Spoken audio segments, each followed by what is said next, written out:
welcome to another episode of Simon Says, where facts come first. I'm your host, Jenny Simon. Grab your popcorn and your drink, your wine, whatever your beverage might be. Call your neighbor, call your friends, your auntie, your nene, your nieces, your nephews. Let them know that Simon Says is on. Thank you for tuning in to Simon Says. To ensure that you never miss an episode, click subscribe and make sure to turn on the notifications by clicking on the notification bell icon. See you at the next episode. And the last time I drink Roman Susan get away now. I remember that night. I remember that. Yeah, boy. Mad. Gosh. I drinking whole night tonight, yeah? Yeah, boy. Looking bad. Never get ready. Hello. Adi, boy. Fellas, I'll go first later in Carnival City. You can't see me, boy. Yeah, why not? Yeah, but better get something again before you roll it.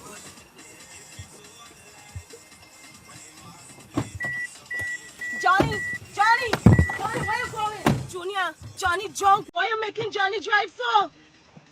Johnny, come out. Don't make Johnny drive so. Johnny has 2 children to live. What's wrong with you? Why you want me to do, Johnny? Johnny, come on, Johnny, stop, Johnny. Hey. Hey, are you crazy now? Are you rich now? Yeah. There you go. Yeah, everything fine. Yeah, boy. Right. Come on, I can't say I think pack up now. Drink that fast now. Yeah. I'm going to pack up. Yeah, I'm going to pack up soon.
Welcome back. Let's move on.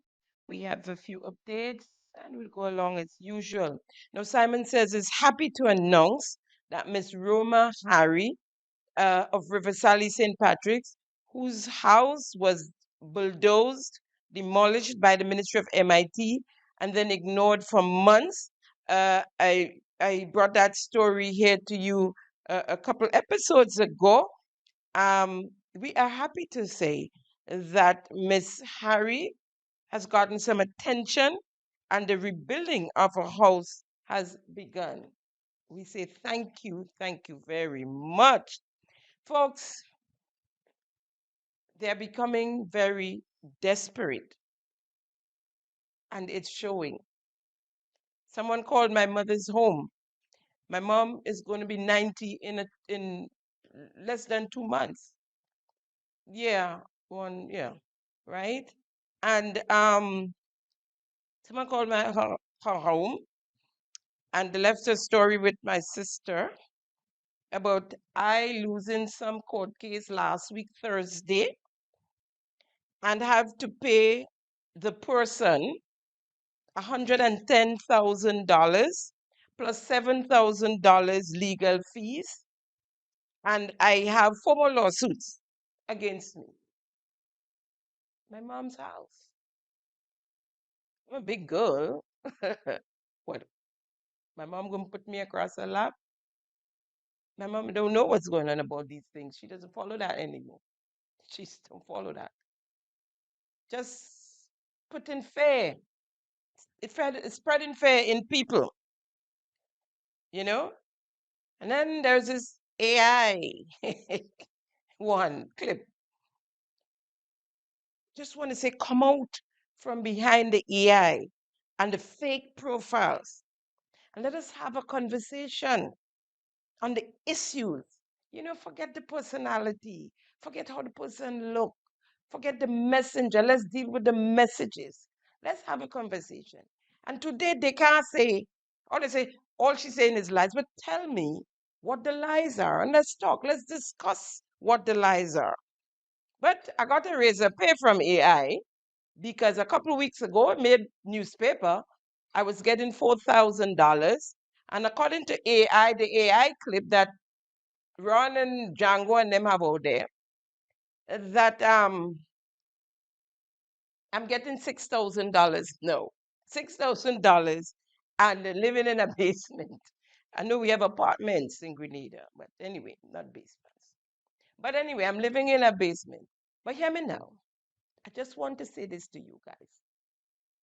It don't matter where I live in. I could be living in a crab hole. But you see, when Thursday come, I'm coming up for you guys. I'm coming up for you guys. So it don't matter. It really don't matter where I'm living. What's that to do with anything? What's that to do with the fact that you, Run Redhead, failed your subject, failed the course that you wasn't supposed to be in anyways, because you failed the bachelor's in that same institution. What does that, where I live, have to do with that? And when you was boasting about as PRO of the NDC, you were able to get investigate. Big breaking news. Why Ryder London break that news last week news? That is breaking news. Big breaking news that you investigate and got confidential information from the Integrity Commission. Oh, that's breaking news. But the fact that you got your grades changed, something as serious as that, because it shows how deceptive and dishonest and fraudulent you are as a little man. Is Ray, Jenny put your private scores, your private, bring it on. Bring it on. Let's go. You all ready? I ready too. I've been ready. Bring it on. To my Simon Says family and everyone listening and viewing Simon Says, I know that many of you, most of you, are anxious as to what is happening with Simon Says and yours truly, and all you've been seeing and hearing in social media. Let me put your minds at ease. All's well with me. All's well with Simon Says. I have been served with a letter from the law firm of Alban John on behalf of Mr. Richard Duncan. I have retained the services of Hood and Hood to deal with the matter, which will be responded to in short order, if not already. The letter concerns a statement made about Richard Duncan on Simon Says, and counsel has advised me, one, that Mr. Duncan, being a public servant, ought to be prepared for criticisms while holding public office. He is what we call a PEP, politically exposed person. Two, The letter from the law office of Alban John, his lawyers, has accepted or not disputed the fact that what that was set out in my podcast. Let me say that again.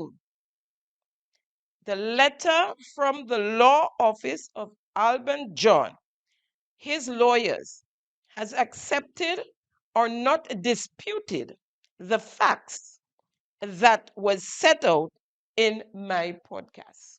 3, each citizen is entitled to make a fair comment on facts, particularly when or where the object person, in this case, Mr. Richard Duncan, is holding public office. Taxpayers' money is paying Mr. Duncan. Let me make this clear. I will not be muzzled. I speak with no malice, no malicious intent, but in the public's interest, and the matter will be fully defended. Let me make this clear. I will not be muzzled. I speak with no malice or no malicious intent, but in the public's interest, and the matter will be fully defended. Simon Says resoundingly rejects intimidation tactics and reaffirms commitment to truth. In a steadfast and unwavering commitment to defend the truth and uphold transparency, Simon Says addresses recent aggressive attempts to silence our voice, first through the deployment of drones at my private residence, and now through baseless threats of litigation. Let it again be clear, such tactics will not succeed in the voice of the Prime Minister. Let me repeat that. Such tactics will not succeed. They will not deter me from my mission to expose critical issues to the public with courage and integrity. Simon Says, stand firm in our resolve to inform and empower the people, regardless of intimidation or intimidation tactics employed against us. Our purpose remains unchanged, which is to present facts honestly and responsibly, fostering informed debate and understanding on matters that concern our communities. We will not be silenced. No, we will not be. The legal threats aimed at Simon Says, at yours truly in particular, are nothing more than an attempt to shift focus away from systematic corruption plaguing our government and the parliament. We advise our detractors to include in their legal arsenal the lawsuit by Andy Williams, as we stand ready to confront all legal challenges within the appropriate judicial framework and not in the court of public opinion. Simon Says will continue to uphold the principles of truth and again refuses to be intimidated or silenced. We will preserve, and we call on all supporters to continue to stand with us in unwavering resolve Your support has been tremendous. Worldwide, I got calls and messages and prayers from all corners of this earth.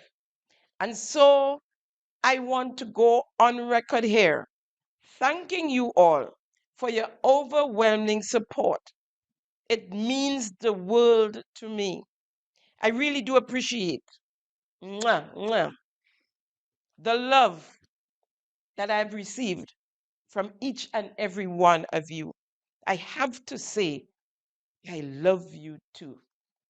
Your support is amazing. And I just want to say right here that, what I say, not all that glitters is gold. And there's something about me pulling down my program and taking out the piece. It had nothing. I'll just say just this right here. The rest we'll deal with in court. It has nothing to do with Richard Duncan. Nothing, absolutely nothing. I received Richard Duncan's letter last Friday, not Friday gone, the one before that. That was taken down the day after for a specific reason, but it had nothing try to fool you. And it wasn't taken down. My program wasn't taken down. We deleted a piece. We removed a piece. And it had nothing, I'm going to say it again, nothing, absolutely nothing to do with Richard Duncan. But as I said, we're not going to try my case in public. We're going to go to court and we'll do it there. Now, this Deacon Mitchell-led administration, this NDC administration, facilitates corruption. An administration that is rotting from its head and has trickled down its spine. So it's crippled now, right down to its 10 toes, crippling the administration. The constituency offices and the young people working out of those offices, they think it's okay to follow their leaders. If Andy can do it and get away with it, why not me? If Ron can do it and get away with it, why not me? What are we teaching the young people that Andy talking about, that if they want to get into politics? What are we telling them? That it's okay to be dishonest, to be deceitful, to cheat? That it's okay to commit a crime, write bounce check, take bribery? Are we telling them that it's okay? And so what are we seeing? In some of these offices, these young people are embezzling, they're thieving, they're taking monies that doesn't belong to them in the constituency offices. And we've heard of St. Andrew Northeast, St. John. There are others, you know. There are hanky-pankies going on in St. Patrick West, right? Carriacou and the PT Martinique, right? But it's okay because it's a get rich quick scheme. So why not? And there are those that are ignored because of family relationship, nepotism at the highest level. Yes, and I'm going to talk about it. I will continue to speak about the corruption and the nepotism, the victimization that's taken place, and the vindictiveness that's taken place in plain sight for all of us to see. The corruption and the nepotism spreading its tentacles into the ministries and the departments, the government departments, and our statutory bodies. National Lottery Authority, Gravel and Concrete, the NTRC, the IMA, CAIPO, the Grenada Development Bank, the Airport Authority, the Postal Corporation, Ministry of MIT, Ministry of Housing, all the housing projects, the Ministry of Cargo and PT Martinique Affairs, the Cannabis Commission, We need to talk about cannabis, Very early, I spoke about the cannabis and the corruption that took place there, involving some Trinidadians. I'm going to come back. I need to repeat that. I need to talk about that because we're not hearing anything about this cannabis commission. We've been getting dates and timelines, and these have passed. And we're still not hearing anything about this cannabis. We need to talk about that. Saeb, don't talk about Saeb. I'll bring us stories or some stories for y'all on Saeb as well, right? That supposedly is closed, but transactions still taking place. But that's not the big of it. It's to deal with the fishermen and their engines and the fisheries and big engines for little boats and take the engine no matter what. I'm gonna come to that. Listen, there's so many things that some get fall by the wayside, right? Then we have the RGPF, the security firms that we are paying millions of dollars to. Securing security, just so that the girls and the boys can get jobs, right? Securing security. And all the ones that are shady that come out of Kaipo with other people's names on the certificate, because we have a friend in Kaipo, right? A corrupt friend sitting inside Kaipo and helping to do the wrong things. The corruption is at such a high magnitude inside Kaipo.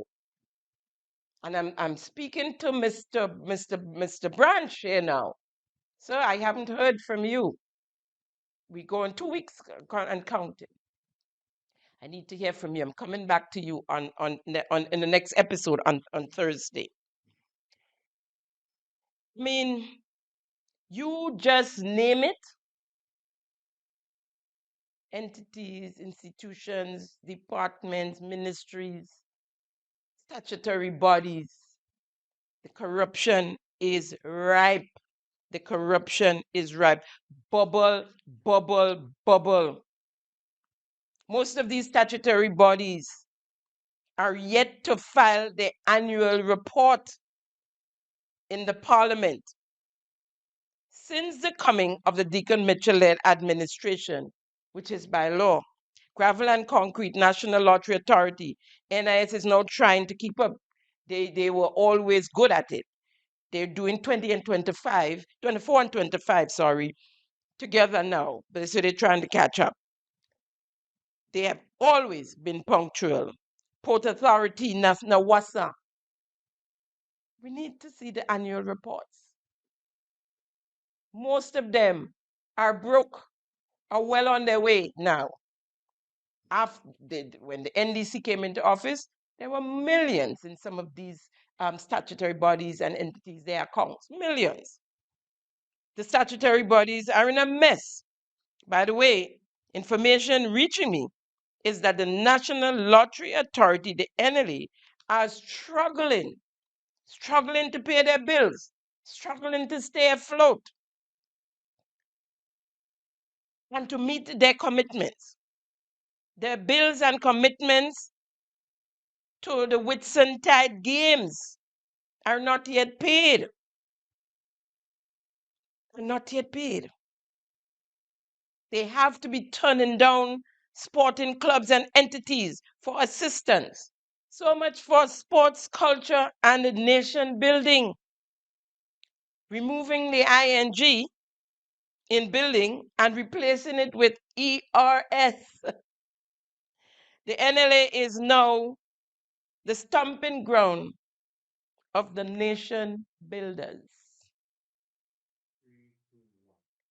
We voted in a bunch of novice, as incompetent as they come, from captain to crook.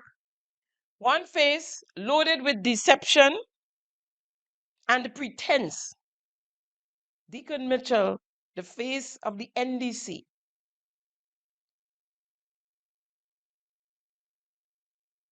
Mirroring himself after Maurice Bishop, the face of the People's Revolutionary Government, the PRG. Did it work? No. Why? They are not genuine. Prime Minister Deacon Mitchell is not genuine. This is not about us as a people. This is not about putting people first.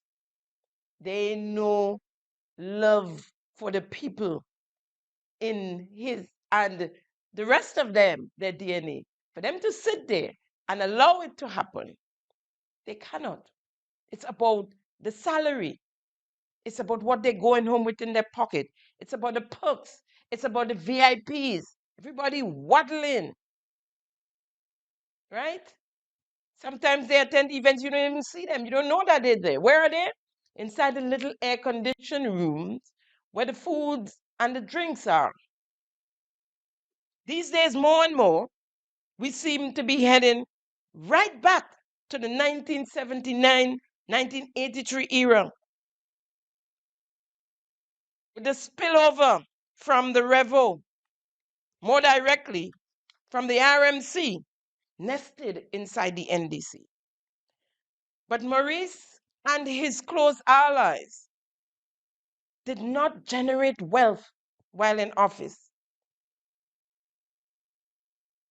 After the assassination of Maurice and his friends and colleagues, their wives, then their families were left in poverty for the most part. I believe probably only Kenrick Raddick's family, Kenrick Raddick himself, because he did not get wealth from politics.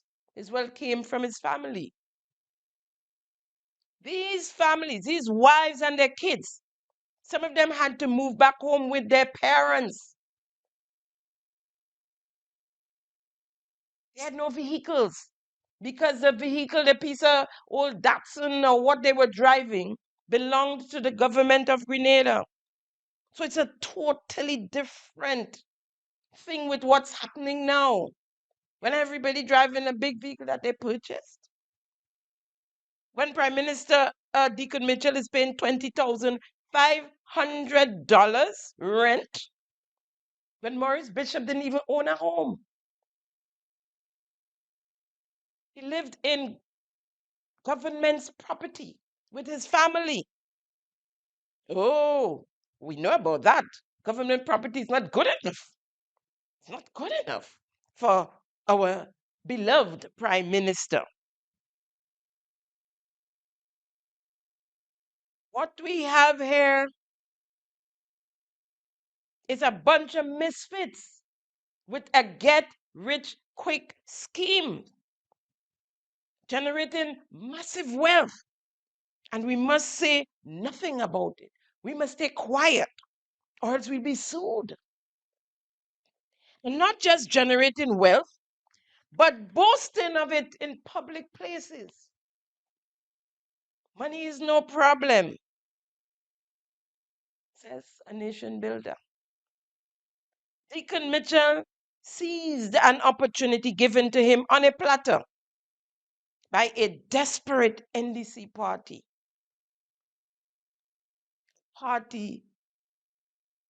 that went to the highest bidder, something that I struggled for, to protect, something that the woman's arm that I headed of the National Democratic Congress at the time, during the 2008-2013 era. That's Stillman, that's Nazim, that's Glenn. We fought to save the brand that you guys turned around and sold to the highest bidder. A novice, someone who knew nothing about politics and about governance of a country. And he surrounded himself with a bunch of novices as well.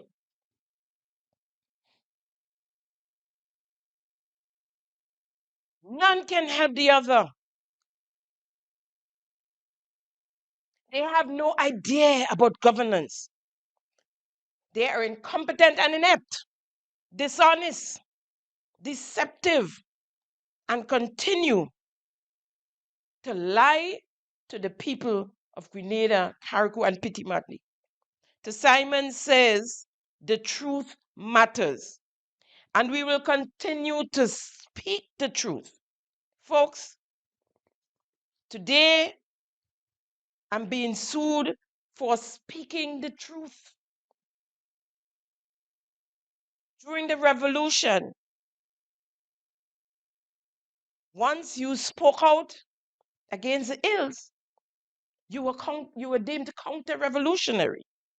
Today, when you speak against the lies, the corruption, the fraud, the victimization, the vindictiveness, nepotism, the tribalism, the lack of transparency, accountability, and good governance,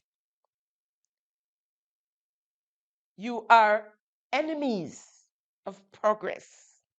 And I think it's important for the citizens to continue supporting the government, continue supporting the MPs, now more than ever. The naysayers, the enemies of progress will come up with all kinds of distractions to make us look away, to pull persons down, personal attacks, allegations of this, allegations of that.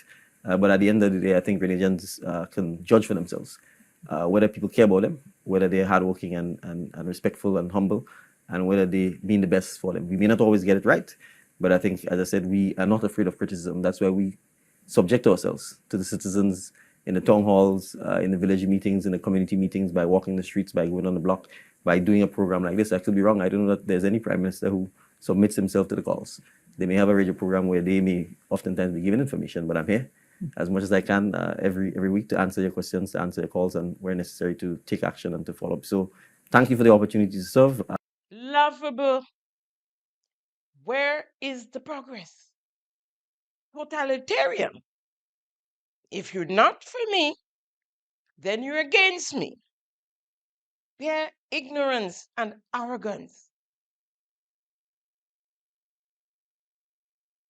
Which administration, besides the PRG, that suspended the Constitution, you know of here in Grenada, where the politicians, the party members, are attending cabinet meetings? Imagine Prime Minister Deacon Mitchell picking a fight with the king. Constitution reform. You have said numerous times that constitutional change is not on your government's agenda. Yes. You have also many times spoken about the Grenadian people should be included more in the political process. How then do you justify your government's plans to unilaterally amend the Constitution for the first time in our history to change the oath of allegiance? This change was something Grenadians voted against by a significant margin in the 2016 referendum. A question from Patrick Renwick. All right, so thank you, Patrick, for your question. I think, first of all, I've said constitutional changes or amendment that is not a priority for the government. But we have to appreciate that the Constitution is a law, just like any other law. Some parts of the Constitution are what we call in law entrenched, meaning it is more difficult to change. And the most entrenched parts are those that require a referendum. It requires you to go to Parliament first to pass a bill. It requires that bill to pass by a certain majority. Usually it will be 2/3 of the voting, or in some cases even 75%, depending on the way it's crafted. And then you still go to a referendum. There are some parts of the Constitution which could simply be amended by a 2/3 majority. The issues such as the oath of allegiance is frankly so low on the totem pole that it is really, in my view, someone who does not appreciate what our history is and who doesn't appreciate the enormous sacrifice made by those who came before us to get us to a point where we have not just freedom as individuals, but sovereignty as a small island developing state, that would think it is okay for us to be still swearing allegiance,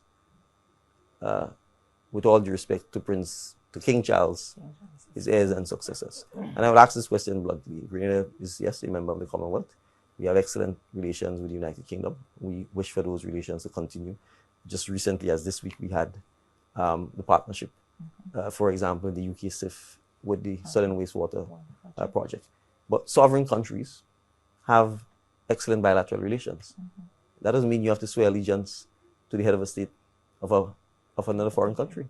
And that only happened because Grenada was a colony of the United Kingdom, right? So Grenadians didn't vote for a constitution in 1974. In 1974, when we became an independent country, there was the constitution wasn't submitted to the public and say pass a referendum on whether you want it or not. So there is no such thing as unilateral in law. Lawmaking isn't a contract in the strict sense between two private persons. Lawmaking arises from the sovereign power that the people place in their representatives via an election, a democratic process that gives you the mandate to make law. And if the public gives us the mandate to make law, and if the size of that mandate is sufficient to allow us to change the constitution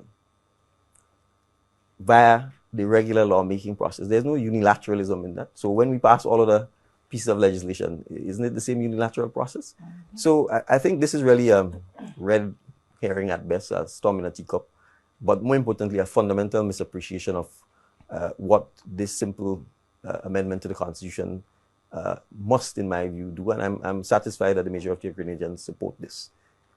I don't think anyone in their right mind will expect me or any future Prime Minister of Grenada, on taking the oath of office, to serve them that I should be swearing allegiance to King Charles, his heirs and successors. I've said it even in political settings.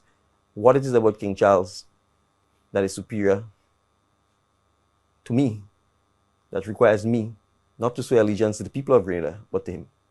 So if Patrick and any others like him could answer that question, then we could have a debate. But until such time, I'm more than happy to swear allegiance to the people of Grenada, to the state and institutions of Grenada. And obviously, I quite like King Charles, but King Charles should be the king of the United Kingdom, and his subjects can continue swearing their allegiance to him. But there's no reason why, in my view, any Caribbean country should find themselves swearing allegiance to any king except the people. Constitutional amendment is not a priority. And so then why is it, or was it, should I say, passed in the Parliament of Grenada today? Because the eyes always have it. I haven't heard yet what happened, but we know the eyes always have it. But what is the rush to bring that bill to Parliament? Really, what is that rush? You said, with all due respect to King Charles, you have no respect for the office of the king. You have no respect. You almighty. You higher than everybody. Who is King Charles? He's not better than I am. When this comparison came into being? Huh? But 3 years ago, Prime Minister, you swore allegiance to the crown. At the time, Her Majesty Queen Elizabeth II. Happily. But all of a sudden, I don't think that anyone in their right mind, you say no, will expect me or any future Prime Minister of Grenada on taking the oath of office to serve them, that I should be swearing allegiance to King Charles. You are correct, sir. We were not in our right mind to vote you into office as Prime Minister of Grenada, to give you and your team the mandate to govern this country. What it is about King Charles that is superior to me,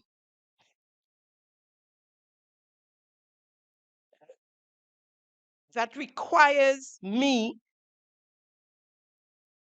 not to swear allegiance to the people of Grenada, but to him. And don't get me wrong, it's neither here nor there to me if Prince Charles and his successors, what heirs and successors, have anything to do with Grenada or not. But principle, democracy matters to me. And if we're going to do this, we should do it in the right way. The way that we were told by QC Francis Alexis, by QC, well, now KC, them both, Ruggles Ferguson. Yeah? But we need to go through a referendum. Hmm? Where does superiority come in with who is more superior than the other? Why all of a sudden you want to pick a fight with the king and disrespect the office of the king? What makes you better than the king? I don't know. Or he better than you. Where's that coming from? Why do you think it's okay to go against the Constitution of Grenada, our supreme law? The highest office in Grenada, according to the Constitution, is not the office of the Prime Minister, but the office of the Governor General. Lest you forget, the Constitution does not recognize political parties. And that is why Maurice Bishop and his revolutionary government suspended the Constitution on arrival, on taking over the country by guns after the revolution, the March 13th revolution. No disrespect to the crown, you kept the Constitution, happily pledged allegiance to the crown, and now you want to pull back illegally. If you feel so strongly about it, do it the right way. Call a referendum. But then from day one, you said you will not be calling a referendum in your tenure, right? So the plan was buy over number 10 and get a 2/3 majority and find a way to go to the parliament and not the people to remove the king. This act of sedition and treachery is revolutionary behavior. Remember, Prime Minister, you were elected. In chapter 3, part 1, composition of the parliament, section 23, there shall be a parliament of Grenada, which shall consist of Her Majesty, a Senate, and a House of Representatives. And I quote, the establishment of the parliament. Her Majesty was the Queen. Now, His Majesty, the King Charles, the place of the Queen. King Charles replaced the Queen when she died, right? Now, representing the crown is His Majesty. In the Parliament, in chapter 2, the Governor General, section 19, there shall be a Governor General of Grenada who shall be appointed by Her Majesty or His Majesty and shall hold office during Her Majesty's pleasure. So, at the pleasure of Her Majesty, right, or His Majesty. And who shall be Her Majesty's representative in Grenada. And I'm quoting from the Constitution here. And that's the establishment of the office of the Governor General, appointed by His Majesty. And that's why there is a throne speech where the Governor General says, "My government, the head of the Parliament, is the crown." Right? Then there is the Senate, Section 24, subsection 1. The Senate shall consist of 13 members, in this constitution referred to as senators, who shall be appointed by the Governor General in accordance with this section. And that's the composition of the Senate. Subsection 2, A, B, and C. You can go pull up the Constitution and read it yourselves. The Senate is supposed to be a place where wisdom resides. Outstanding people who has the experience. We don't get that quite often in the Senate, but for the most part. And then there is Section 29, House of Representatives, subsection 1. The House of Representatives shall consist of such number of members as corresponds with the number of constituencies for the time being established for Grenada under sections 56 of this Constitution, who shall be elected in accordance with the provisions of section 32 of the Constitution. The head of the Parliament is the king. To remove him, the individual, we have to do it through a referendum. No shortcut. No shortcut. Folks, we take a quick break and come right back. Thank you for tuning in to Simon Says. To ensure that you never miss an episode, click subscribe and make sure to turn on the notifications by clicking on the notification bell icon. See you at the next episode. And the last time I drink so, don't my Susan get away now. I remember that night. I remember that. Yeah, night. boy. Mad. Gosh. I drinking whole night tonight, yeah? Yeah, boy. Drinking bad. Never get ready. Hello. Adi, wife. Fellas, I'll go for later in Carnival City. You can't see you go. Yeah, why not? Yeah, but better get something again before you roll it.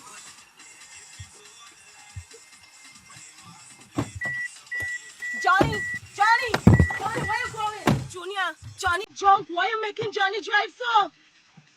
Johnny, come out. Don't make Johnny drive so. Johnny, I told you to leave me alone with you. Why you want me to do, Johnny? Johnny, come on, Johnny, not Johnny. Hey. Are you crazy now? Are you now? Yeah. Take that. Yeah, everything going on. Yeah, boy. Come on, I can't say I think I'm pack up now. Drink that fast now. Drink that pack up. Yeah, I'm pack up soon.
Come back.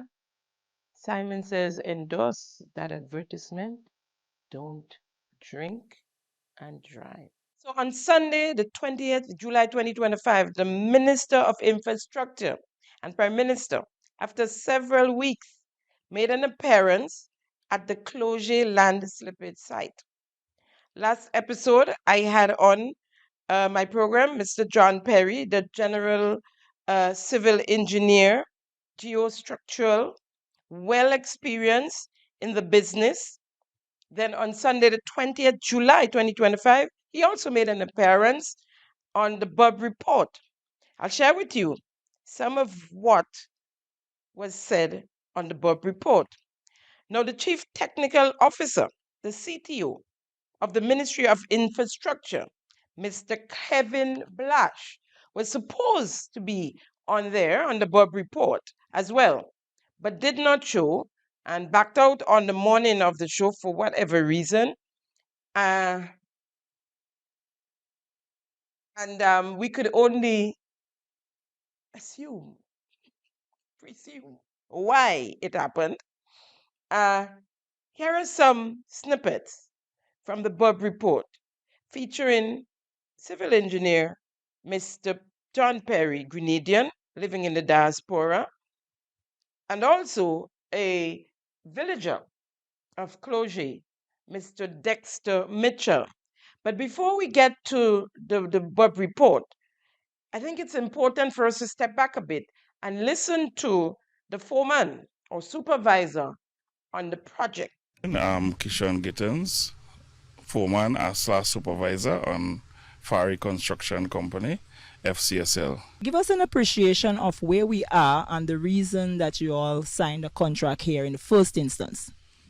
Well, in the first instance, we came up here to do 110 feet of wall to protect the road because it was slipping, right? And box drain on the next side of the road because of the water that was soaking through the road, right? So initially we came up here to do 110 feet of road, roughly around 22 feet high.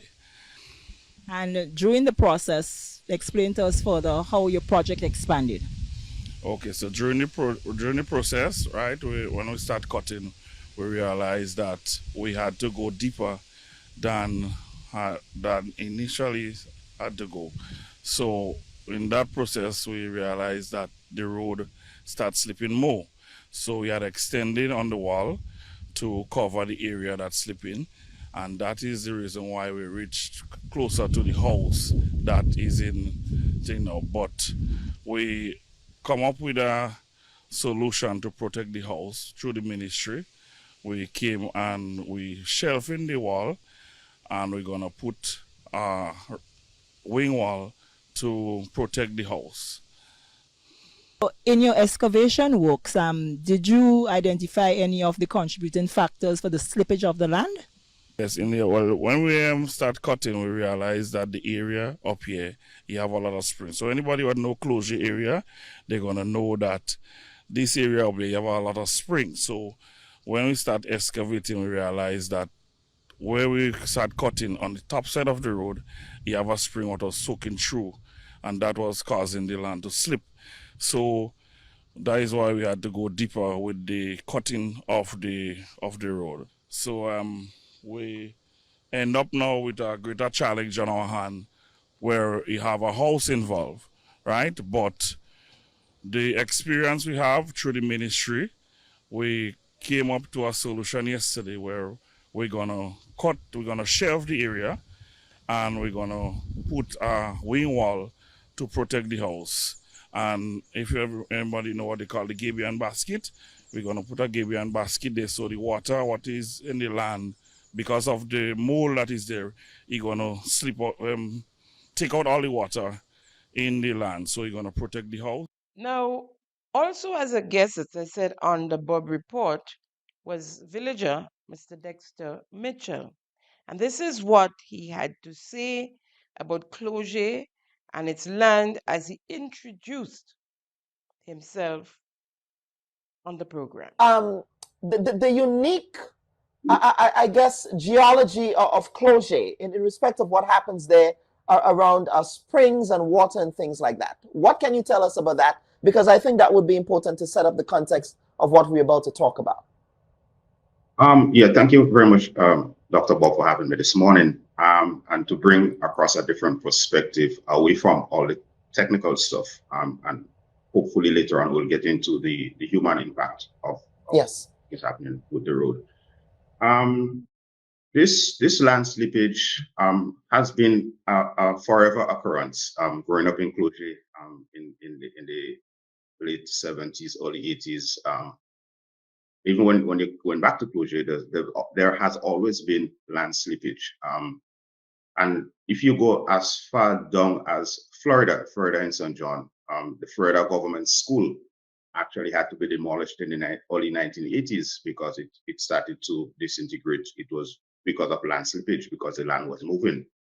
People from that area know of the Campbell's house. The road is always bad in the sense of not potholes, but there's this wavy effect, ripple effect on the road.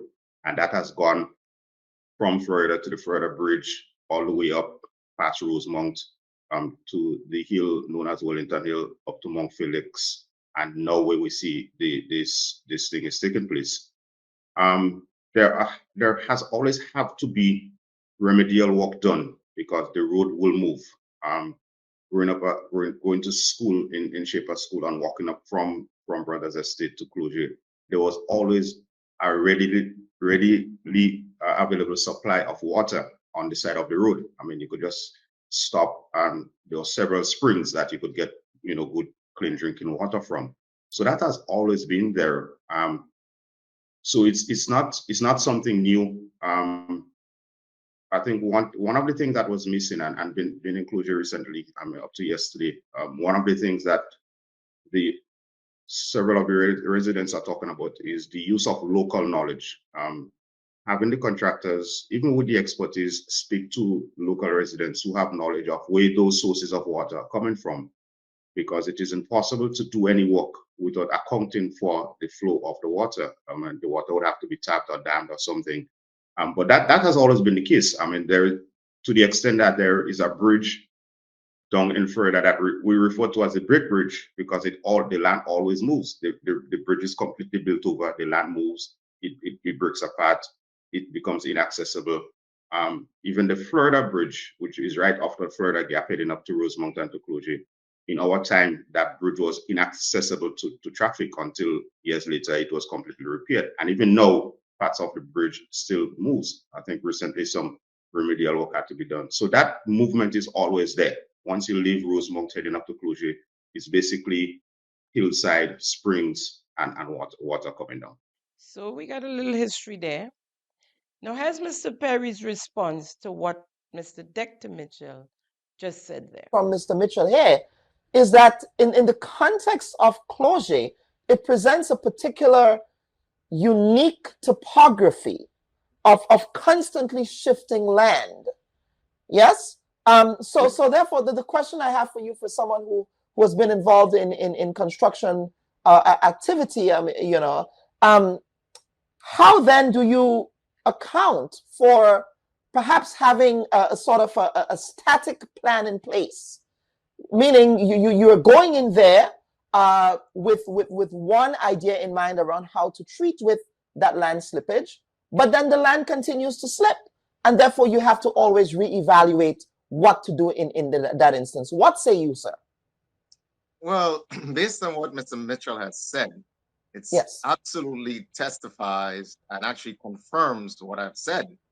All more for a reason, if there's so many variations with the soil movements, there is a reason why you should do your due diligence. And it's quite obvious that was not done. Mr. Mitchell said that this has been happening as far back as the 80s. So anyone beginning with the design phase should, I'm getting a little echo, I'm sorry, let me pause it. Is there a reason I'm getting a little echo? Let me mute my microphone, hold on. Yeah. I'll mute and then you'll go ahead. Okay. Yeah. So again, the nature of these capital projects Okay, there are a lot of checks and balances in place to take care of these projects. And some of the most important checks are done at the design phase of the project. So if you have local knowledge, right, that this is an area that is saturated with water, has underground springs, all more for a reason that in the design phase, you have to ensure that you take all of these things into considerations. And I want you to understand, Dr. Bob, if water was a problem in the design and construction of structures, then obviously we would not have been building piers over lakes. We would not have been building bridges over lakes. For crying out loud, we have a pier right against the water on the Carnage. So how was that built? We have a walkway along the Carnage right next to the water. How was that built? So I say this to say that even though water may be an issue and there may be the presence of underground springs and so forth, there are ways and means of dealing with these situations. And I think it might be some sort of excuse because of the disastrous approach that was taken on this project to blame everything on the presence of water in the area. I mean, if you look at the roadway prior to excavation, the roadway is intact, relatively intact, until massive amounts of excavation was done. And the critical, and I'm going to get this in right now from the get-go, the critical mistake that was made to begin with is that the roadway and the roadway embankment was not temporarily showed during construction. I mean, for crying out loud, you were excavating over 15 feet, and there was absolutely no temporary shore. And I think I've sent you some schematics, so I don't know if you have it readily available, so we can take a look at that to see the whole mechanics of the situation. So if you look on your screen, you'll see what he was speaking about, where just a little piece of the road broke away. According to the minister, the MP for that area, during Beryl, when Beryl happened, a little piece of the roadway broke off. Vehicle was traveling double lane still on that piece of road there. Now, Mr. Perry continued to speak to the fact that there obviously was no testing done and the soil was not supported, which was supposed to be done from the beginning, from inception. You have to support the soil. The testing was supposed to be done. That's where you know how much water. I mean, I'm understanding this from listening to the professionals, like Mr. Perry, right? Let's hear him as he continued. Problem is, again, we talk about checks and balances. First and foremost, in the design phase of a project of that nature, that is so critical and has so many uncertainties, you have to make sure that the first thing you do is a proper, thorough site investigation. The site which you're going to do the design for should be first thoroughly surveyed, so you know exactly where things are at. And you also need to do a thorough soil boring investigation. Now, what that does is going to tell you exactly the strata of the soil. It's going to tell you exactly where the water table reaches below the surface of the soil, right? It's going to give you some technical data like bearing capacity and soil frictional angle and, you know, a bunch of technical stuff we need not get into. But that technical data is absolutely required fundamentally for the design of the retaining wall. We're talking about stuff like bearing pressure. You cannot design a retaining wall without knowing the bearing pressure of the soil. And I've seen Mr. Timothy Bubb, and I understand his position. He has, you know, he's working for the government now, so he has to do a little bit of damage control, right? And I've seen he has said prematurely that, oh, the retaining wall is safe because it did not move, and residents in the area told him that it did not move. Now, I am sure, as an engineer, Mr. Timothy Bubb would be aware that there are several modes of failures when it comes to a retaining wall. So he has said that the contractor has dug all the way to rock, which is good. So that's good bearing pressure. It's bearing on rock, right? But that is only one mode of failure for retaining wall. There's also the mode of failure of sliding, right? That's good, it's on rock. There's also another mode of failure for retaining wall, which is overturning. And that has not been tested. That is only tested when the retaining wall is backfilled and vehicles are moving over the roadway.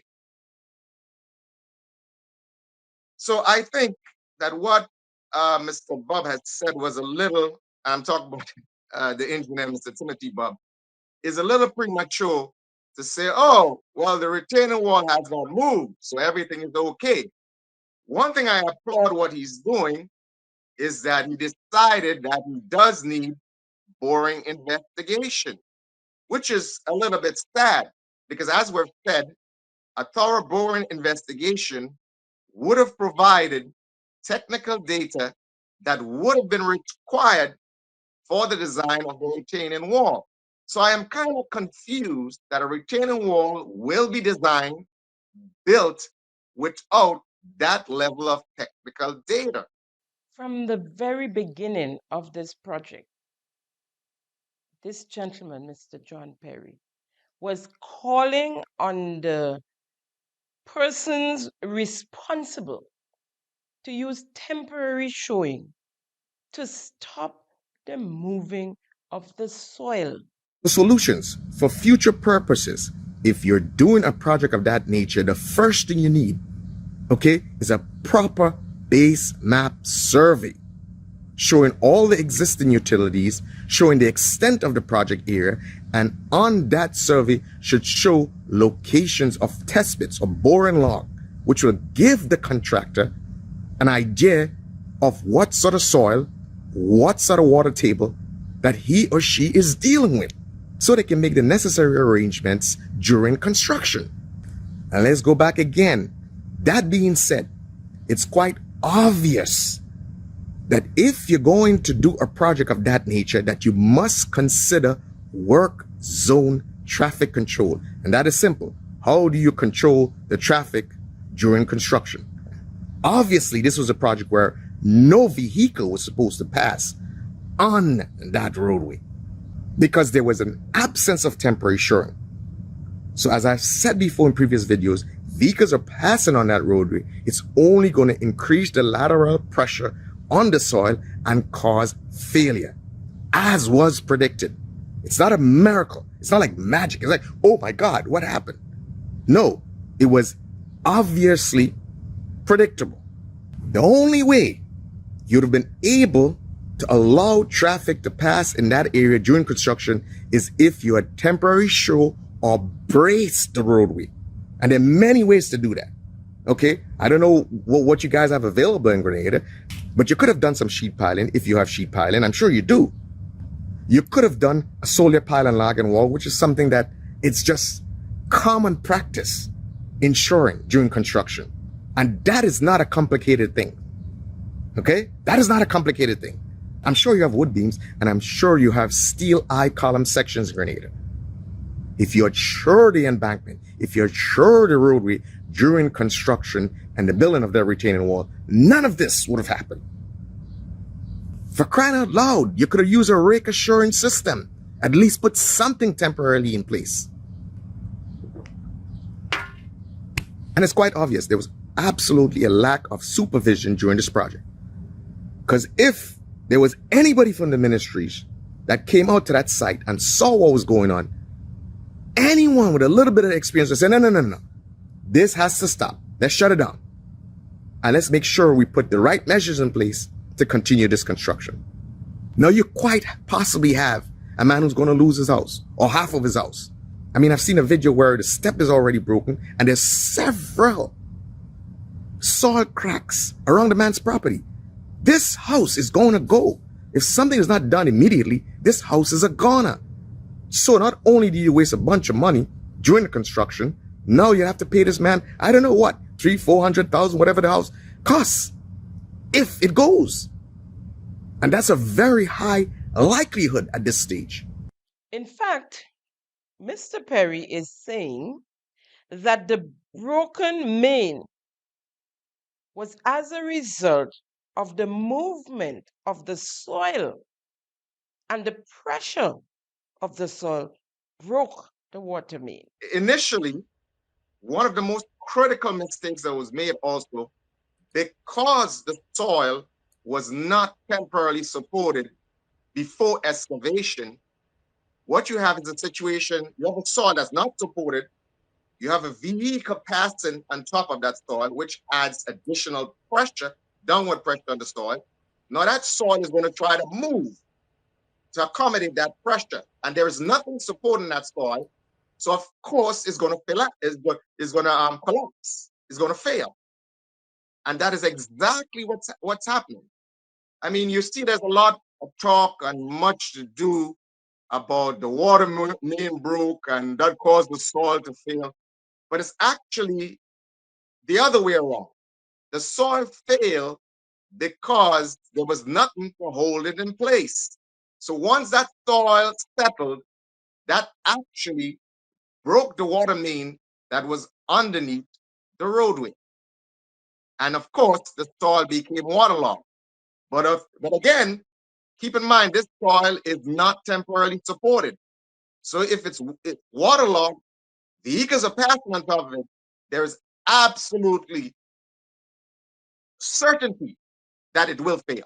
In the meantime, the excavation vigorously continued without any shoring, any temporary shoring that Mr. Perry been calling for, and any engineer should know that there was no temporary shoring, but the excavation continued. They're digging and they're digging and they're digging.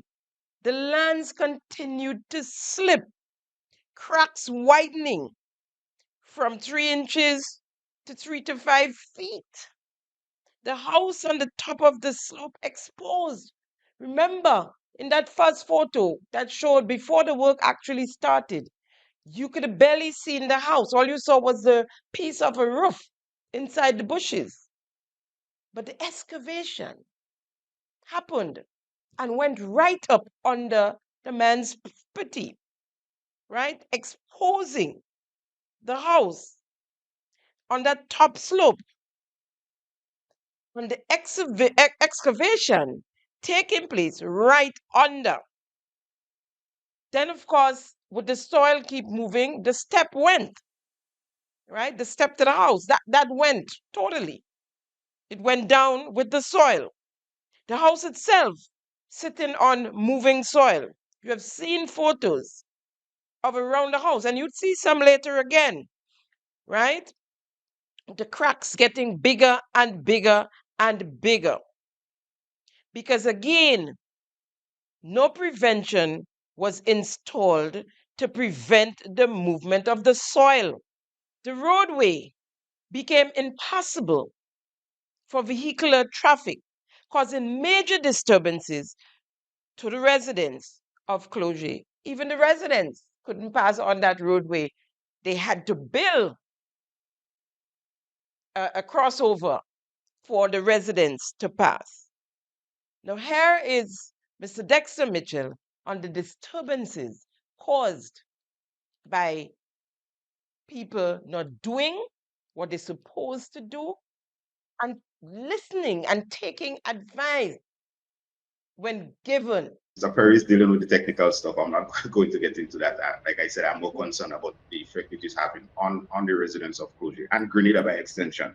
I think, Dr. Bob, in your introduction, you eloquently alluded to the importance of the East-West corridor. It is the only way to get from the East Coast to the West Coast and vice versa without having to go through St. George's or go back to Sutter's into Grenville. So it's a very, very, very economic conduit for Grenada. And then, of course, there is the farming, not only the farmers of Clozier, but because there was such large estates, the Mount Felix estate where the land slippage has occurred right now, that was owned by L.A. Purcell, that has been divided up and it is owned by several persons now. The Belvedere estate the lands up in Clozier. Clozier itself was an estate owned by a French plantation owner named whose last name was Clozier, hence the name.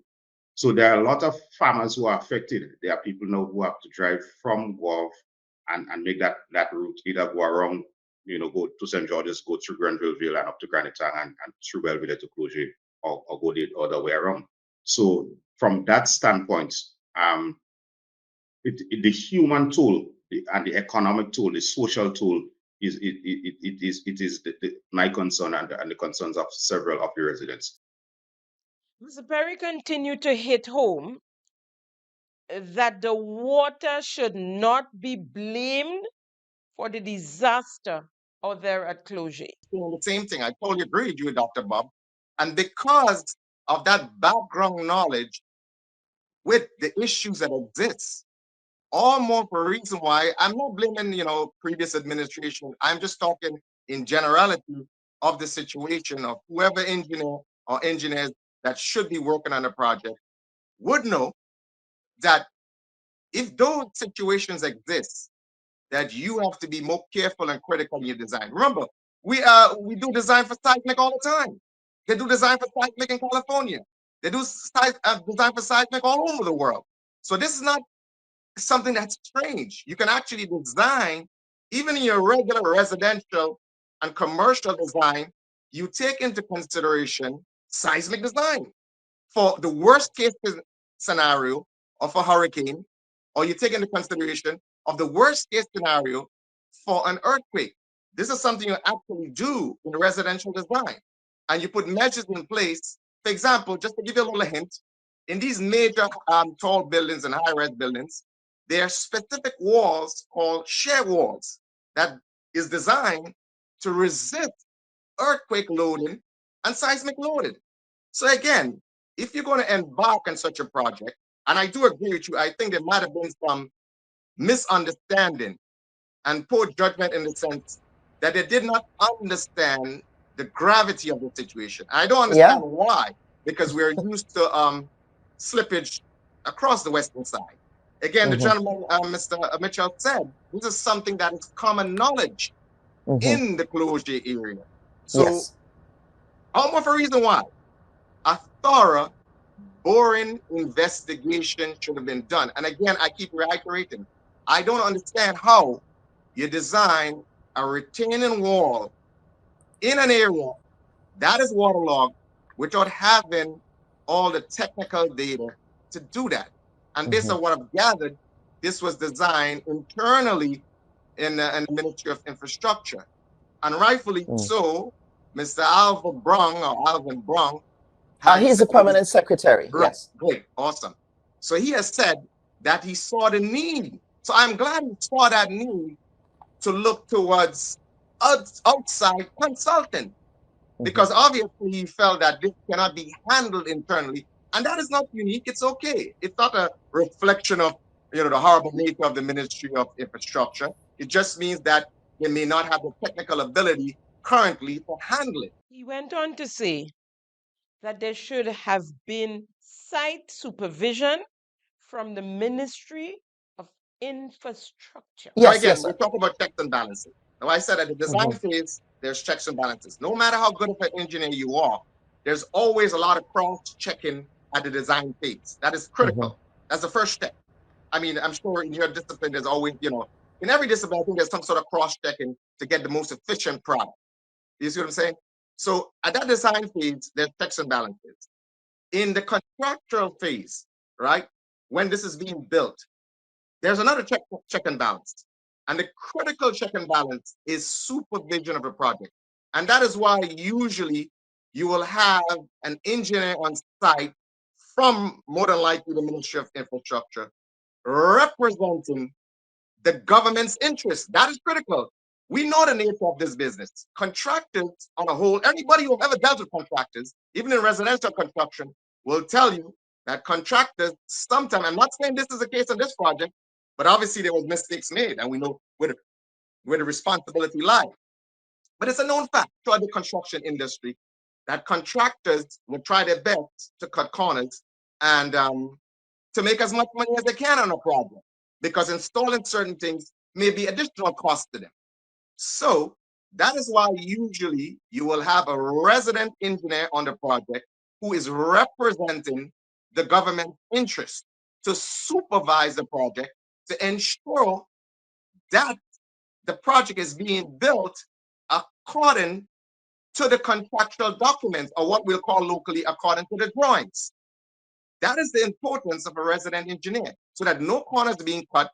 And if there are things that are not being done adequately, safely, on budget, or on time, there, the resident engineer can call for certain changes to ensure that is being done. Now, any resident engineer that's worth a little bit of his weight and comes to a site and sees this will immediately shut down the site and say to the contractor, no, no, no, no, no.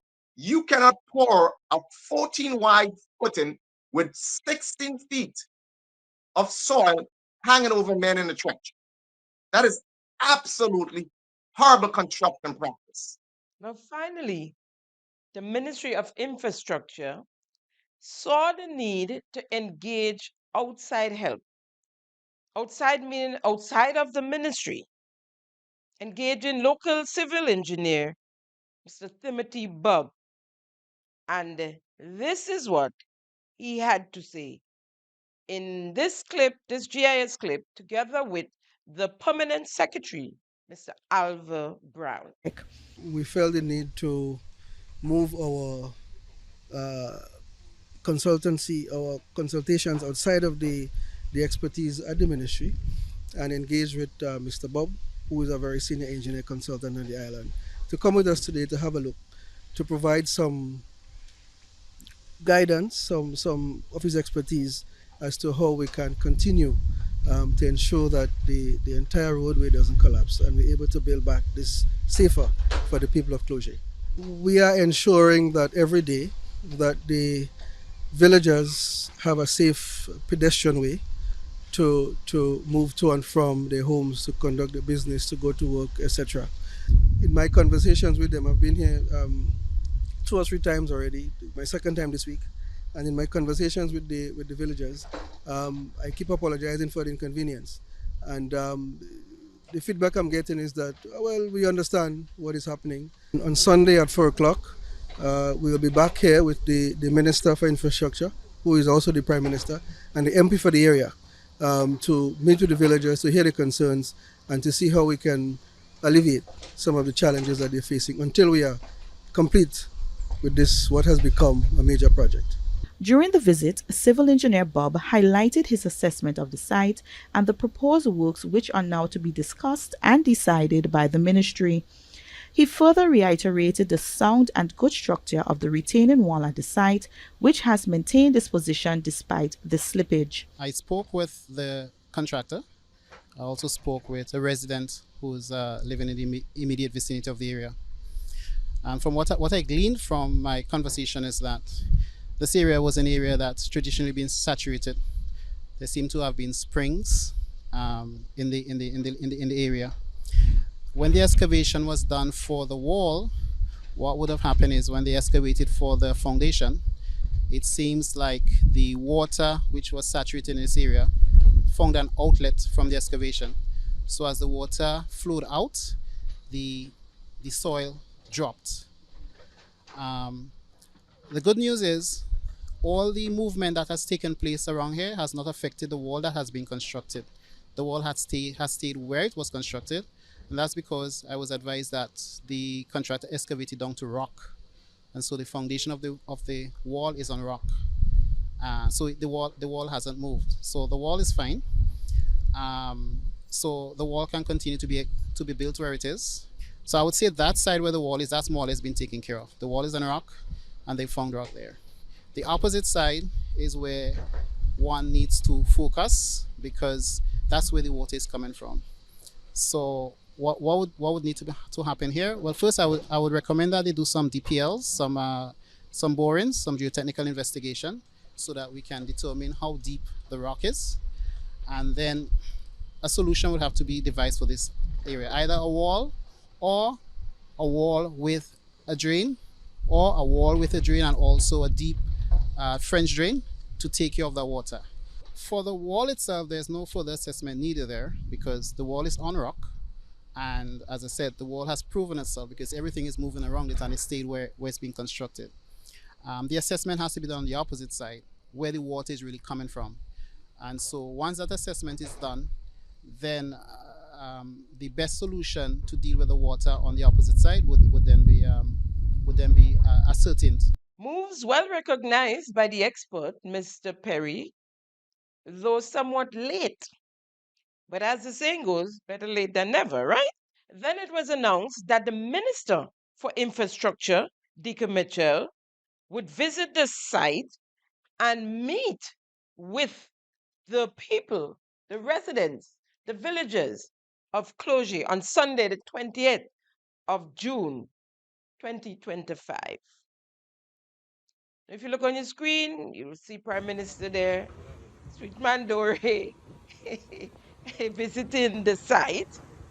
And of course, there was a meeting. At that meeting, the Prime Minister more or less agreed and reiterated what the contractor and his foreman had said about the water. And it was a long speech. You know, he liked to talk. And he basically agreed with what they said, ignoring the words of the experts, ignoring. But noticeably missing was the chief technical officer, the CTO. And if you look, you can see the head table there, Prime Minister, the MP for the area. Next to him, the PS, Alpha Brown. But noticeably missing, again, the CTO, who is the engineer really in the ministry, the head engineer. He is the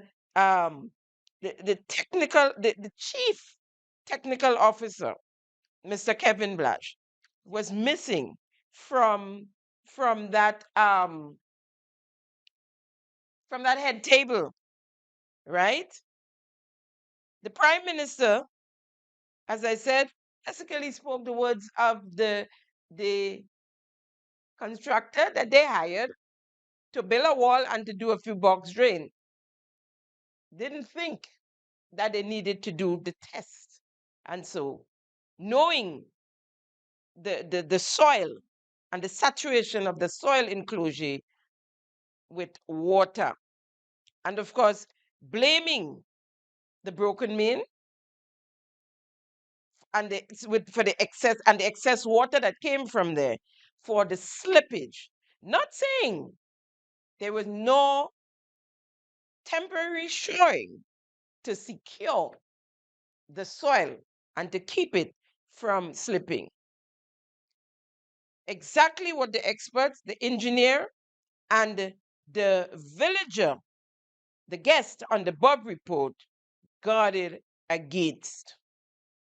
Here is Mr. Dexter Mitchell. Yes. No, saying the rerouting of the water has not been done as yet. In fact, I think they would have to identify the source because it is a massive area. So you would have to identify exactly where the springs originate from to be able to reroute the water. So that has not been done as yet. But further to the point you made earlier, and to pick up on what Mr. Perry is saying, yes, I'm really, really hopeful that Mr. Perry used the term intellectual honesty, and that we are honest with ourselves to recognize that an error took place, and it's not about blaming people and past administration and present administration. An error was made. We act as human beings, put our hands up and accept that we made an error, and in moving forward, take the necessary steps to prevent this from happening. Because of what we have alluded to historically, this movement of land is going to take place again, not necessarily in the same spot. And we have to be able to treat it with urgency, with precision, so that we are not in this predicament. We have to understand when those things happen, it affects the lives and livelihood of people. In the mental is affected, the social life, the economic lives, the education of the kids are going to be affected. And not just Clozier, we are talking about Grenada. This is a major tourism conduit. When the cruise ships start arriving in October, the large coasters that do the half-island tours, when they go up to Gorgov or to Victoria to the Nutmeg Pool, then they would go through Clozier to go to the Grand Etang Lake and then head back down to St. George's. So there are some major ramifications. So I hope that and there's been a lot of back and forth about the politics and so on. It's not about politics. This is about people and people's lives and livelihood. And yes, mistakes were made. Let us as adults acknowledge the errors were made, and let us get on board all the expertise, including, as I said before, the local knowledge. But there are several people who live around the area who can tell you, okay, you need to go up the mountain. This is where the spring is at. This is where one spring comes from, and so on. And utilize that local knowledge, and let us get this thing fixed as quickly as possible, and take on board that information to prevent further disasters. Now, in wrapping up, this is what Mr. John Perry had to say. Yeah, well, again, as Mr. Mitchell has said, it affords an opportunity for we to have learned something from. And with some of the experiences we had on the Molyneux project, I really thought we'd have learned a little more on this project, because on the Molyneux project, we had a broken water main that caused the whole of St. George to be out of water for a while. And there were a lot of changes in the resident engineer. So we understand that. But the main point is that I believe that in this project and the mistakes made, we have an opportunity to learn a lot of things. And there's room for improvement and salvaging a bit of what is taking place. And I have to applaud the ministry that they went outside of their domain and looked for outside consultant help from people who may know a lot more than they would at this moment in this particular issue. So that's a good thing. So let's see what happens with the outside consultant help. And again, it's a good move to actually go into the area today and hear some of the concerns. I can understand the frustration. I can understand the man whose house is pretty much collapsed, you know. So again, there's an opportunity to learn a lot. Document the mistakes, have a conversation, be intellectually honest about what happened. And that's the only way we can move forward. You see what I'm saying? And we can take it from there. Now here's Mr. Dexter Mitchell, the villager, as he wrapped up. I've always been very independent, very proud. So they are understanding of what is taking place, but we need intellectual honesty. And I hope the meeting this evening brings a degree of that. Not to sugarcoat anything, not to respond to anything, but to let us know, look, this is a long-term project. We are going to get it right, but these are the concessions that we are going to have to make, whether it's providing transportation at a concessionary to the residents, designating some special vehicles in Clozier as official transportation in case there are emergencies and so on, working with the business community to ensure that the sales van, if they cannot come through Guelph, will go through Grenville and come to Clozier and those things. Ensure that GCN shows up regularly to buy the nutmegs from the farmers, that the garbage collection is reconstructed in a way that serves the community. And then also to include in the discussion what Dr. Perry is talking about, the local knowledge that you utilize people, and I don't want to call it names, but there are guys who grew up in Clozier who are in their 60s and the 70s, and they know they can walk you through Clozier in its entirety. Guys who've made a living hunting and fishing, and they know these areas very, very, very well. And this is, like I said, this is going to continue to happen. The roads are going to move, the land is going to continue to move, but we have to be able to mitigate against these major disasters and these major interruptions. We just cannot afford, socially, mentally, economically, we cannot afford to have those disasters in this day and age to make those mistakes. And I hope that we confront it in an honest way and create a permanent fix moving forward. Now, they both spoke of the need for intellectual honesty, something this administration is lacking. They don't have an inch of that in their system. Needless to say, in the meantime, the land slipping continues.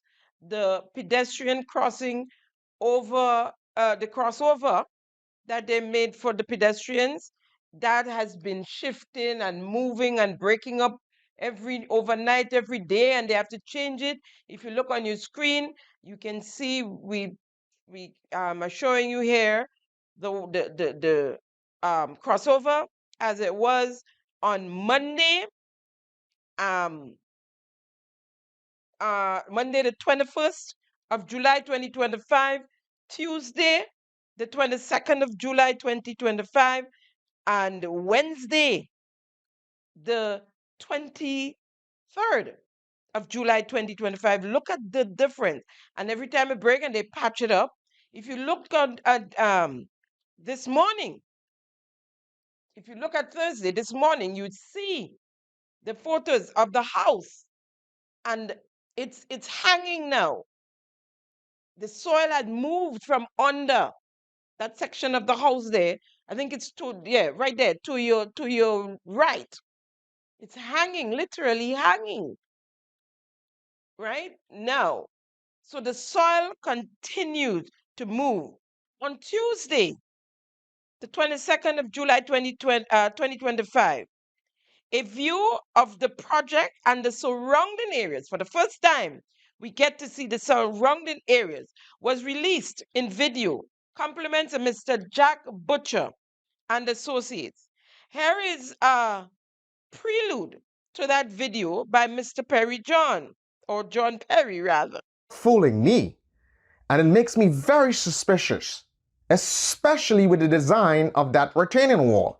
Because I see you're adding passive pressure behind the retaining wall. You're trying to sort of prop up the retaining wall by adding that additional pressure, and you'll see it in the videos, adding all that additional soil support. So it makes me believe that you do not believe that the retaining wall is properly designed or is sufficient to hold the new roadway and embankment with vehicles passing on top of it.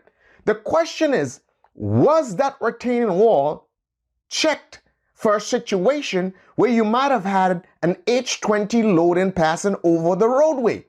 Or, quite possibly, who's to say, HS20 loading? Have you checked this for a box truck passing through that road? Have you checked this for a truck loaded with sand or gravel passing through that road?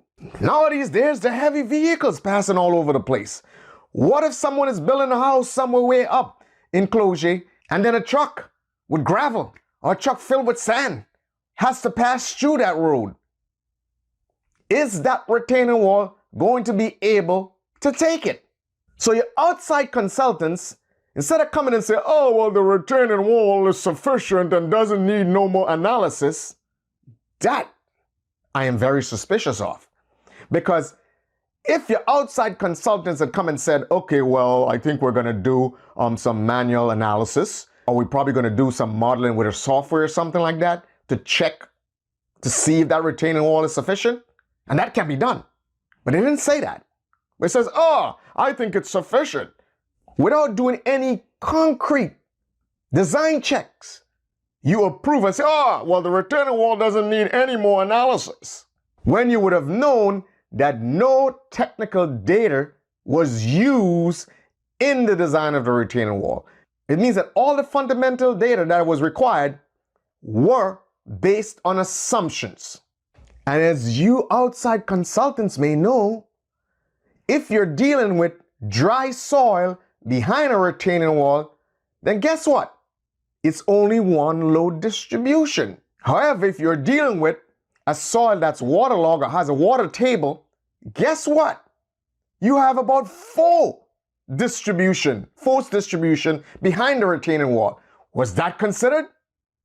As a matter of fact, is it true that elders in the community has suggested that there's a Mount Felix Road as an alternative route that needs a little bit of work to be used to alleviate some of the problems that the people of Clozier are experiencing, and that was utterly shut down? Is that true? And then we come and we do all this shenanigan, and then we say, oh, we care about the people of Clozier. If you truly cared about the people of Clozier, you wouldn't continue with your manje puppet. You know what's manje puppet? It's like when you were a kid and you play with mud and you turn it into figurines and you pretend it's plate and you're serving breakfast and all that sort of stuff. I don't know if you guys know about that, but when we were kids, we did that. And that's what the site is. It has become a manje puppet. So continue with the manje puppet. Let's see how far that'll get. Continue to cover up. Continue to deceive. Continue to lie. Now here's the video of what's going on at Clozier at the moment as the land continues to slip.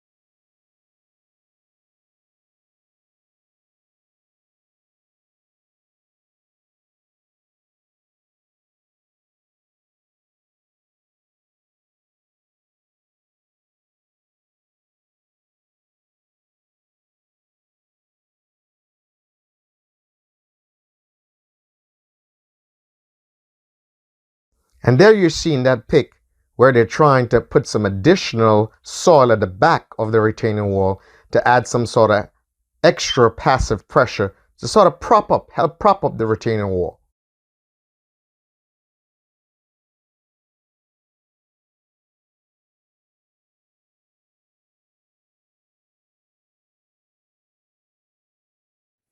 If you notice here, the pathway for people to walk through is actually getting narrower and narrower by the day.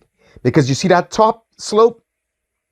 It is actually also failing because the roadway embankment failed. So there's no passive pressure holding up that top slope. That too is going to fail.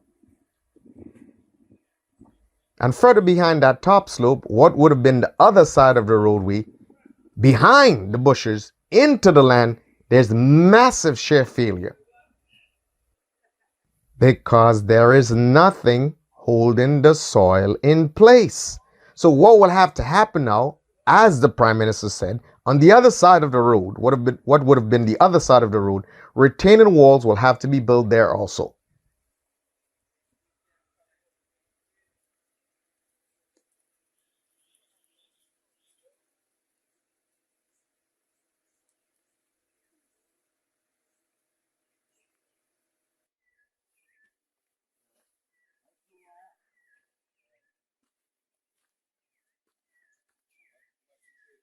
And there it is. The soil will continue to move. There's nothing holding it back, especially where that man's house is.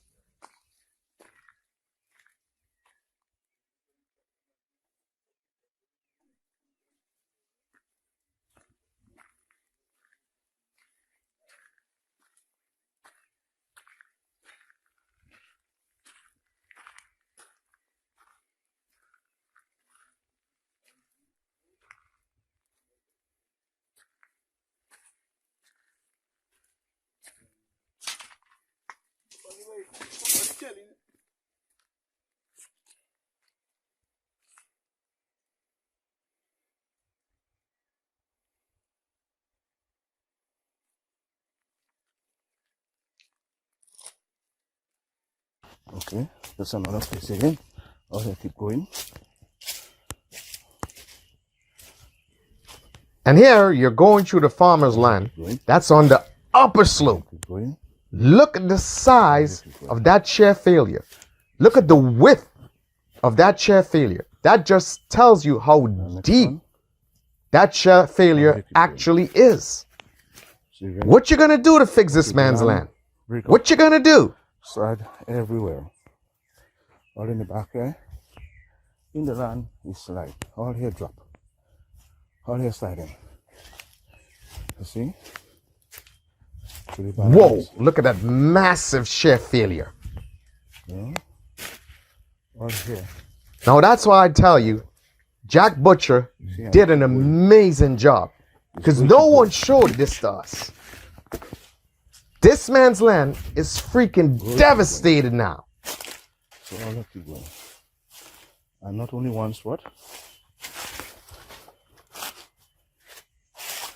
The whole ground.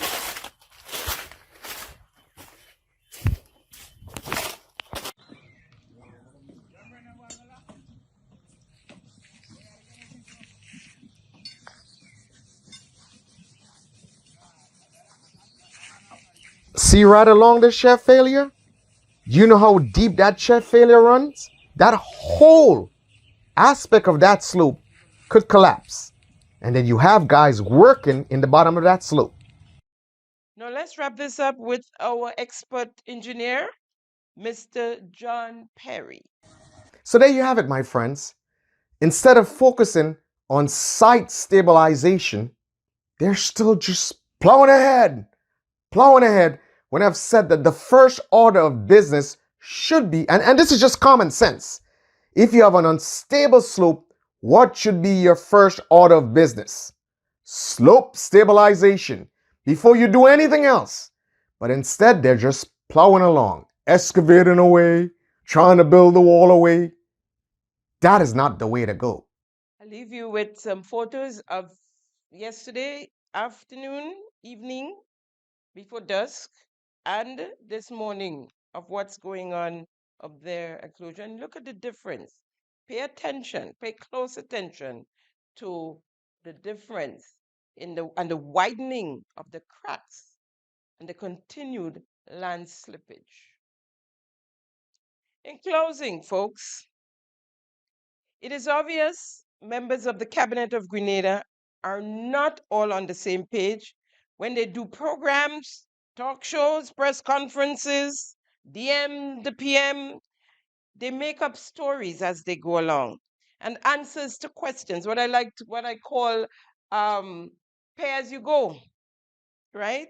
When asked questions, they just make up the answers as they go along.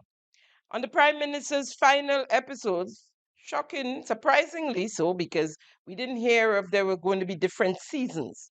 But we were told last Tuesday that that was the last episode for season 1.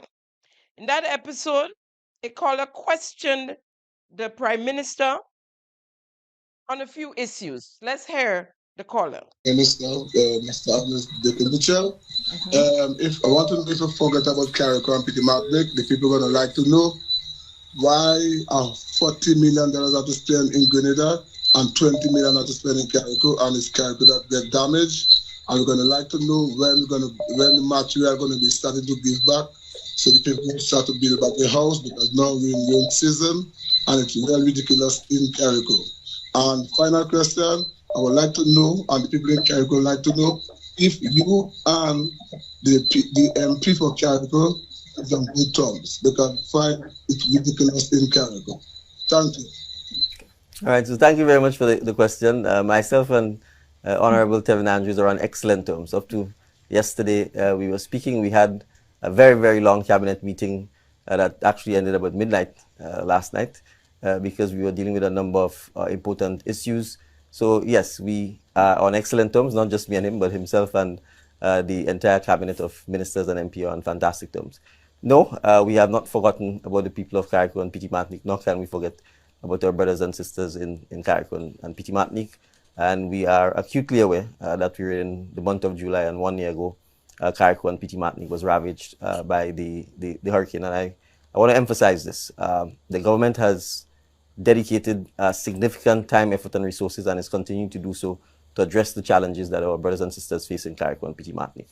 Are we able to satisfy every need or requirement or desire? Absolutely not, and nor would it be possible to do so. But we can simply talk about housing, for example. Significant efforts have been made to support the citizens of Carrico and Petit Martinique with housing.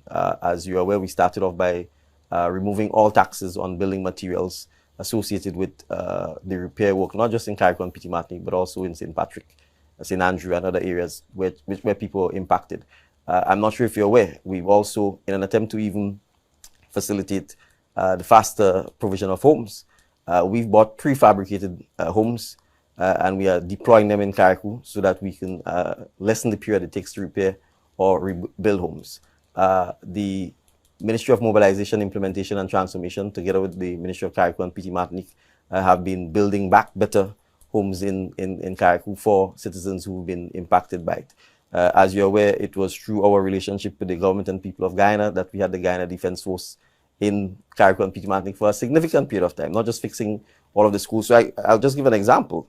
With the exception of the Dover government schools, all of the schools in Carrico are back up and running. The medical facilities, the hospitals, etc.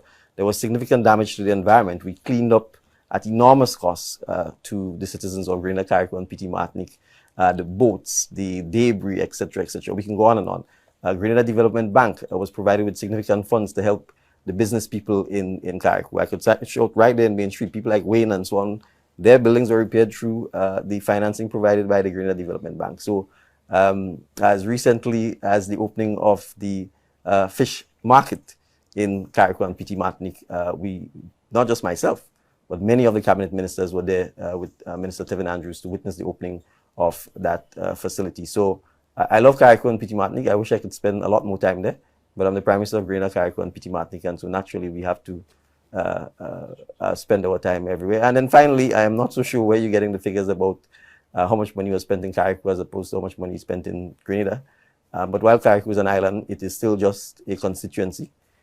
It is not Grenada, the state of Grenada. So naturally, you would find, given that there are more people in Grenada, and while Carriacou and Petit Martinique was significantly damaged, hundreds of people in St. Patrick alone lost their homes or suffered damage to their homes. And so significant sums would have had to be spent both in Grenada and in Carriacou in addressing the hurricane burial relief. So thank you for calling. I hope when next I'm in Carriacou, I'm hoping to come up after Carnival, that I meet you somewhere and we can have a drink or two. Now, where are those or these hundreds of houses in Grenada? And I'm assuming it's in St. Patrick, because very little got damaged in St. Mark and in St. Andrew. So hundreds of houses got destroyed in St. Patrick. Prime Minister, where are these houses? Where and when are these people going to get back their houses? Because what we saw so far was about 10, maybe 12 by now in St. Patrick, right? Nobody in St. Mark and St. Andrew. As a matter of fact, in St. Mark, there were those who lost their roofs and they're still using tap or brick to hold down the galvanized, right? That cost, that $40 million and $20 million in Carriacou that the caller asked about. And yes, Andy Williams, your minister for MIT and your de facto minister of infrastructure, said several times in several forums.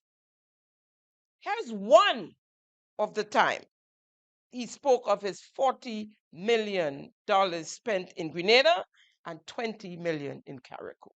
Immediately, we targeted St. Patrick's, who got affected the worst from burial, Carriacou also. And I could tell you, we are approaching about 200 houses being built by Project Build Back Better. That's in Grenada. In Carriacou is over 100.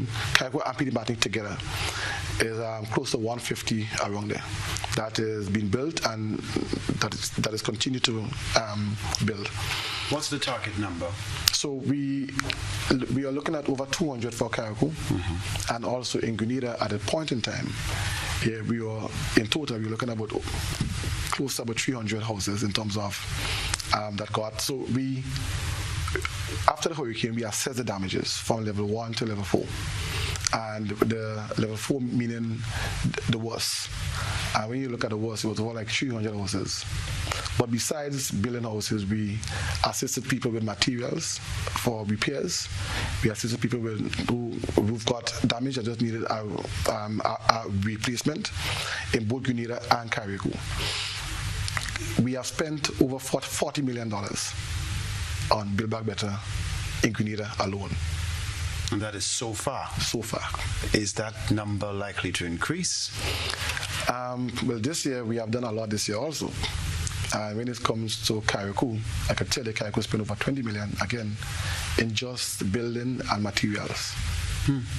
You didn't know, Prime Minister, that Andy spent $40 million in St. Patrick, and all we have to show is about 12 houses, and that he spent $20 million in Carriacou, and all we have to show is 10 houses. And as of a couple of days ago, they delivered 4, the first 4 in Petit Martinique. You didn't know that? You didn't know that he was telling people how much he spent? And I believe you know he spent $40 million, because this is something that was discussed in the cabinet of Grenada. Unless you were absent, probably you were in the clouds. The Minister for Carriacou and Petit Martinique Affairs stated that the money spent came from the consolidated funds. He said no special funds, no donations, no CRIF funds were used to build back better in Carriacou and Petit Martinique. We know you used the CRIF funds as a revenue to cushion the deficit that we were in. But where are the other funds we got as donations? Here's what the minister had to say. So we handed over 4 Build Back Better homes today. The intention is to hand over several more and to start the construction of several more rather. And we will continue to support the initiative, the rebuilding efforts in Petit Martinique. So we recognize the challenges that we face in Petit Martinique, but we are committed to ensure that we give support to as much family as possible. I'm extremely happy about today in particular because it means that four less families are homeless or are living in less than desirable conditions. And we are gearing up to start the construction of other Build Back Better homes and other social development homes as well here in Petit Martinique. So it's one family at a time, one Build Back Better at a time. Andrews says more help and hands are required to aid in the recovery process, while emphasizing that progress is being made, but he's also calling on residents to exercise patience and understanding during the process. The fact that we are spending monies, taxpayers' dollars, for these initiatives. There's no special funds that we have received from donations or from the CREF funds or other funds, but it's taxpayers' dollars we are using to ensure that people get back in their homes under roofs here in Petit Martinique and Carriacou. So as I said, there's no special funds. This is how committed we are in ensuring that this happens. And most importantly, 1 year later, we are continuing with the initiatives. So yes, it is taking some time. It is not happening as fast as people would like, but we are trying our best and we are doing as much as we can. Now, you heard him. They delivered 4, and they have not yet started the next 4 or the next 1 or the next 2, right? So much for Petit Martinique, Carriacou, and Grenada. We gone back now. Petit Martinique is left practically on their own since the hurricane burial. Now, the $40 million spent by Minister Andy is for 2025. I'll have you know. Lest you forget, Prime Minister, that in the 2024 supplementary estimates, Andy Williams, under Vote 29, the Ministry of Mobilization, Implementation, and Transformation, received a total of $24.5 million, right? That is in 2024. And I have it here.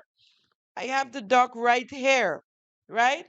He received 8 million, right, for the rehabilitation of construction of small roads, which within the parishes throughout Grenada, right? This represents approximately 20 small roads to facilitate the completion of 26 houses, right? The completion, that means these houses were already started. 26 houses and the completion of another 15 new houses in St. Patrick, right? That was 8 million. Then you got 1.5 million to cover the cost of cleanup. And then a whooping 15 million for the reconstruction of approximately 200 homes, 200 houses at $50,000 a house. Remember that? Right? A total of $24.5 million. Then, in the 2025 estimates of revenue and expenditure, the 2025 budget, Minister Andy had approved estimates of $27,898,000. But he actually spent 36 million, right? He actually spent 36 million and $27,423.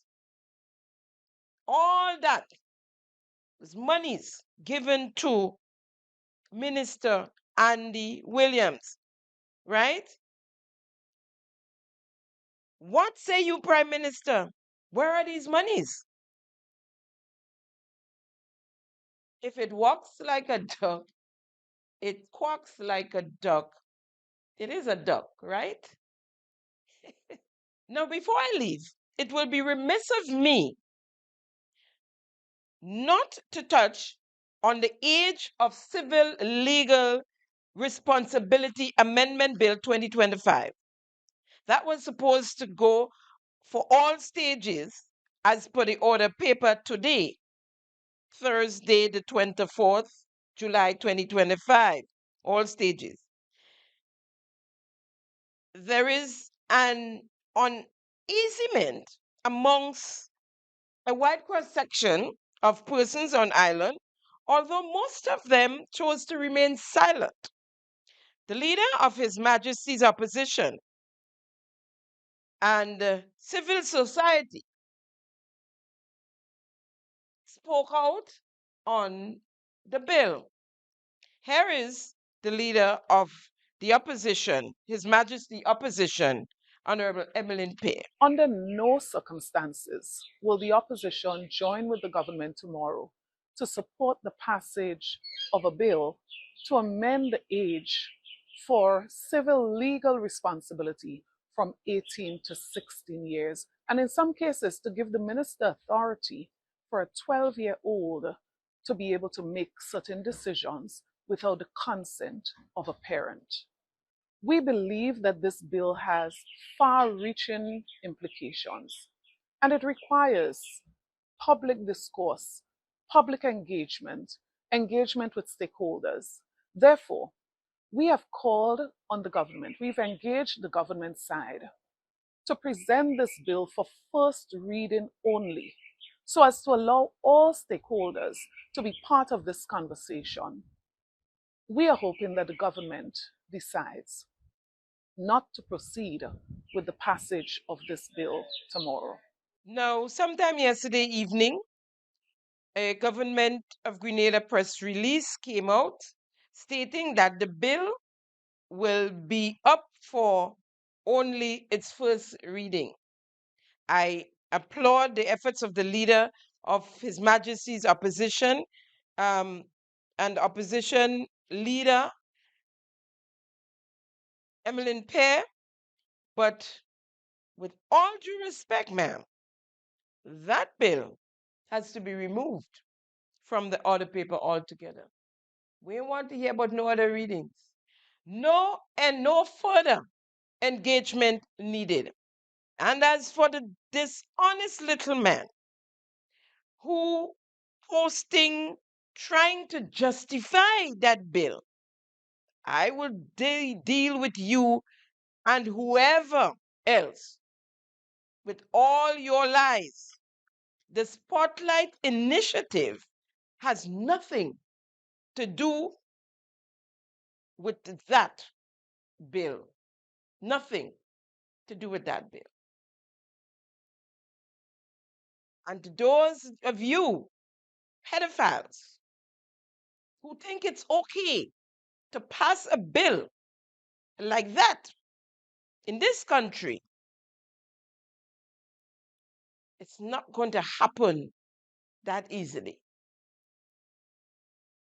Grenada is a sovereign country, and no Spotlight Initiative can make us change our laws and amend our laws. And you know that's a lie. Ron read it. Yes, I'm speaking to you.